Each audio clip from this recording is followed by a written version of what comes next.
El Colegio de Sonora presenta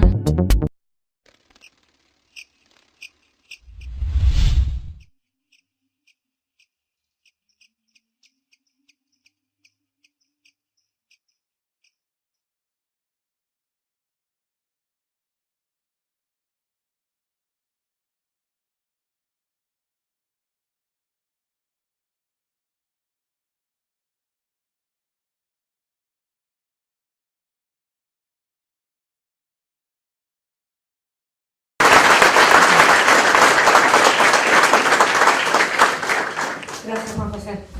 Pues tienes la palabra, Miguel. Bueno, muchas gracias. Primero quiero felicitar al Colegio de Sonora por su 30 aniversario. Es un tremendo logro para los directores, investigadores, profesores, su equipo administrativo y la forma en que todos han contribuido al avance del conocimiento de la región.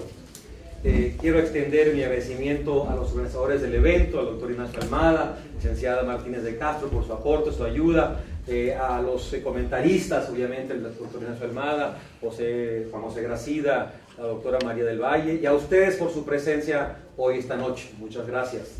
Y creo que también quiero agradecer el aporte que hizo el Colegio de Sonora en la publicación del libro. Eso fue fundamental.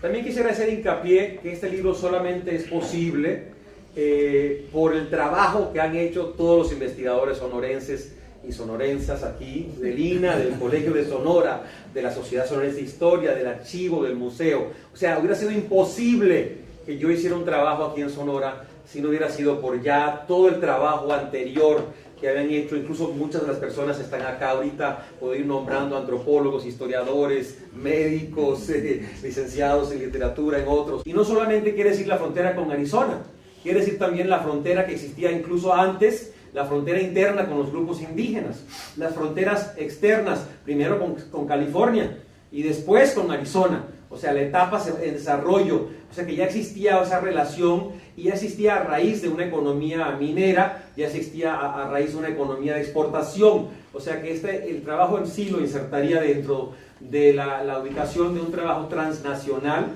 donde el hecho de utilizar el Estado-nación como base o como factor, creo que nos limita. Obviamente señalo en el trabajo que en sí la frontera es factor, pero no decisiva, también hay otra historia. O sea, no se podemos enfocar y privilegiar solamente el tema de la frontera. Hay que entender que esa frontera es interna, es externa, pero también hay una historia mucho más rica que también existe y que se inserta dentro del desarrollo de ese trabajo. Pero como mencionaba, creo que lo insertaría dentro de la tradición histórica internacional, impulsada por la realidad que la realidad fronteriza no se restringe por los límites políticos del Estado-Nación, pero hay que incorporarla dentro de lo posible. Los vínculos reales que establece los protagonistas del Estado en su historia, sean indígenas o sean gente mestiza o gente de color o gente blanca, o los llamados blancos, porque el término blanco hay que problematizarlo también, porque es muy complejo, ¿verdad? Es igual que decir criollo sin poder plantear lo que implica ser criollo en la colonia también. Entonces, creo que en ese contexto hay que poder manejar, entender y vincular el Estado dentro de esa serie de relaciones y también, por supuesto, su relación con la región, con Chihuahua, con el sur, con Sinaloa y también con la nación. O sea que no solamente hay que privilegiar el norte, ¿no? No se puede simplemente considerar lo que ocurre en Sonora, aunque es fundamental. Hay que tomar también en cuenta el desarrollo del estado vecino, sus clases sociales, su interacción, su integración económica, el papel de la población mexicana en Arizona, el papel de la población mexicana en California, que reside en dicho estado. Limitarse a analizar Sonora solamente lo que ocurre en el estado, creo que limitaría también y nos daría una visión incompleta de la historia de la región y del estado. En un momento quisiera dar la idea de que yo promuevo la idea de que el norte estaba vacío. Incluso eso es el argumento tradicional para anexar el territorio. Sí. Es el argumento que utilizan los del Manifest Destiny para decir que la región está abandonada y por lo tanto pretexto para invasión. Pero tampoco hay que decir que estaba sumamente poblada. El estado de Sonora en sí era un estado grande, el segundo más grande de la nación, con una población que en ciertos momentos ni llegó a 90,000 habitantes. Entonces estamos ante esa realidad, esa es la realidad concreta que enfrentaba a todo el norte de México. Por eso me encanta cuando Justo Sierra habla de crear una frontera multilingüal en la frontera, y traer gente árabe, y traer gente china, y traer alemanes, y traer a todo el mundo, para que así complicárselo a los norteamericanos, ¿verdad? Si les complica el español, imagínense cómo serían complicados con esos múltiples idiomas y personalidades e identidades. Por lo tanto, creo que eso es fundamental, entender eso, ¿no? También creo que dentro del rubro transnacional tampoco hay que presumir que es el único factor, ¿no? Aquí también hay una historia regional, una historia nacional, una historia étnica. También hay que introducir esos diferentes temas para poder comprender esa nueva relación fronteriza. ¿Qué trae cada grupo a esa relación? Las clases sociales, entender que hablar del sonorense o de la sonorense no implica solamente una sola relación social, hay múltiples clases, hay múltiples entendimientos, igual que hablar de una cultura sonorense, hay que problematizarla también, porque está la del sur, está la del norte, la de la sierra, la de la costa, ¿no? ¿Cuándo se forma? ¿Cuándo se va estableciendo? ¿Es producto político? ¿Es producto cultural? ¿Cómo se manipula? ¿Cómo se maniobra? Son todos factores que hay que entender cuando se habla de esta identidad norteña, sonorense, cultural, de la que todo el mundo está orgulloso, pero de que le cuesta definir a veces, ¿no? Entonces hay que entenderla también, y cómo se inserta dentro de la mexicana y cómo se inserta dentro de la sureña norteamericana también, ¿no? En ese contexto. Y creo que entonces es fundamental entender ese conjunto de factores, cómo interactúan, cómo producen el cambio, cómo estremecen el Estado, cómo estremecen la nación. Y hay momentos claros en que esa visión está en competencia, ¿no? Me recuerdo cuando el ferrocarril de Sonora, que hablaba Gracida, están haciendo la estación del ferrocarril. El plan sonorense era construirla sobre la línea, para así evitar problemas en bajarse del ferrocarril, para que así tuvieran la facilidad. Cuando esos planos llegan al centro, hay preocupación, se está vendiendo la nación, hay que separarlos, hay que romperlos, hay que separarlos. O sea que hay otra modalidad de pensar, otra forma de entender esa realidad fronteriza, ¿no?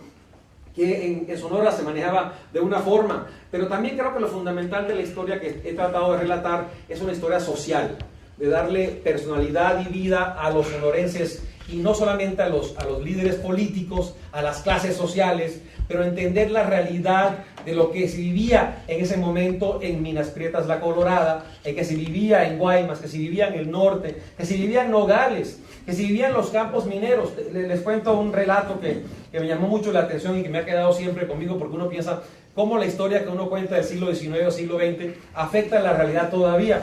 Recibí una llamada hace 2 años de una señora que estaba muy preocupada.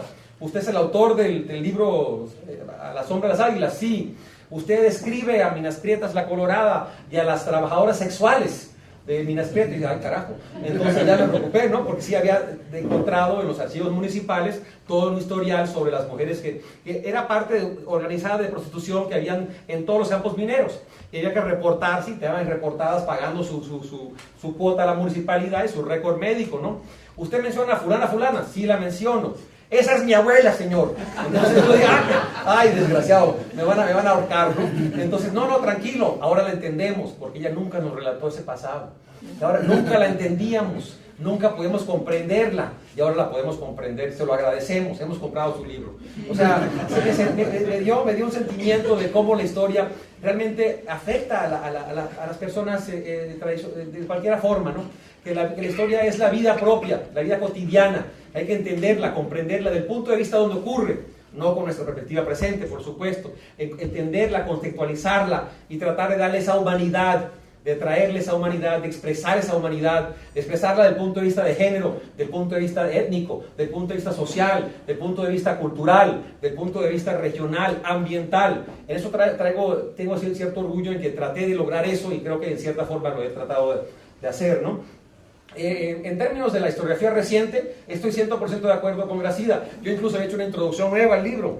Cuando se la mando, me mandan el libro ya publicado. Entonces quedé con una introducción que quería actualizarlo, porque entiendo que ha habido tremendo progreso en la historiografía. Por eso comencé diciendo que yo le doy una deuda a los historiadores, historiadoras, a los investigadores aquí de Sonora por su trabajo, por la importancia que le han dado y por el trabajo que han hecho. Y eso lo reconozco inmediatamente, y reconozco también que en 10 años se ha producido bastante y se ha enriquecido bastante.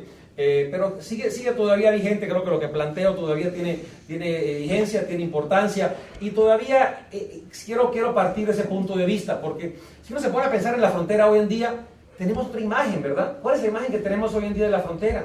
Es una imagen medio kafkiana, ¿no? O una imagen surreal, donde tenemos los medios de comunicación y la percepción de la frontera hoy en día son violentos narcotraficantes que están bregando disputan las plazas para mantener sus rutas lucrativas. Tenemos a inmigrantes aterrorizados, pues de toda América Latina, cruzando la frontera, hostigados por las pandillas. Tenemos del lado norteamericano 21,000 agentes, doble que en 2004, más agentes ahora en la historia de cualquier parte de esta frontera, militarizada de ambos lados, mexicana y estadounidense, ¿verdad? Y con todo eso sigue insegura, ¿verdad? Con todo eso sigue insegura, hay que preguntarnos muchas cosas, pero vamos a dejarlo por un lado por ahorita, ¿no? Tenemos la detención masiva de inmigrantes y su ubicación no en cárceles públicas, sino en cárceles privadas. Se está privatizando el tema de la justicia, el tema de la militarización de la frontera, ¿no? Hay radares que rastrean cualquier movimiento de un ratoncito, imagínense un humano, ¿no? Detectores electrónicos, el ruido constante del que vive en la frontera en Nogales, en Tijuana, el ruido constante de los helicópteros, de las avionetas, todos, ¿no? Y la muralla, la famosa muralla que están extendiendo, que en gran parte creo que la construyen indocumentados, porque no hay otros trabajadores en Estados Unidos, ¿no? Entonces, esta muralla que el candidato Gringuis promete construir por 2,000 millas y hacerlo en un año, el candidato Gringuis que propone un plan bracero manejado por American Express, ¿verdad? Porque hay que confiar en American Express o Visa, no confiar, por supuesto, en el gobierno. Y si no fuera suficiente, tenemos los famosos Minutemen, que me hacen recordar los vigilantes del siglo XIX, ¿no? O sea, que hay una realidad en la que estamos insertados y que en cierta forma ha cambiado, pero se ha intensificado también. Se ha intensificado y hace llamar la pregunta, ¿qué es la frontera entonces? ¿Esa zona de intercambio o es una zona militarizada? ¿Es una zona de conflicto o es una zona de posibilidades? ¿Es una zona de potencial o es una zona de desastre? Pues yo creo que lo que trato de señalar es que la frontera es todo eso. Siempre lo ha sido y lo seguirá siendo mientras se mantengan esas relaciones de asimetría entre ambos países, que incluyen destrucción ambiental, que incluyen el feminicidio, que incluyen la destrucción de familias también en el proceso. Y lamentablemente eso es lo que se ha convertido en la frontera. Y en ese sentido, si vemos lo que pasó en el siglo XIX, veíamos también claramente esos episodios, los episodios del contacto, los episodios del enfrentamiento, esos episodios de la oportunidad, la minería, el movimiento transnacional, trabajadores de ambos lados organizándose, el uso de los sheriffes y agentes de la Arizona para reprimir la protesta en Cananea. O sea, vemos cómo esos lazos, esos procesos realmente siguen vigentes en cierta forma, y creo que el libro en cierta forma le ayudaría a entender esa realidad, que esa frontera es en sí el resultado de ese producto, el resultado de esa historia que en cierta forma continúa hoy en día. Muchas gracias.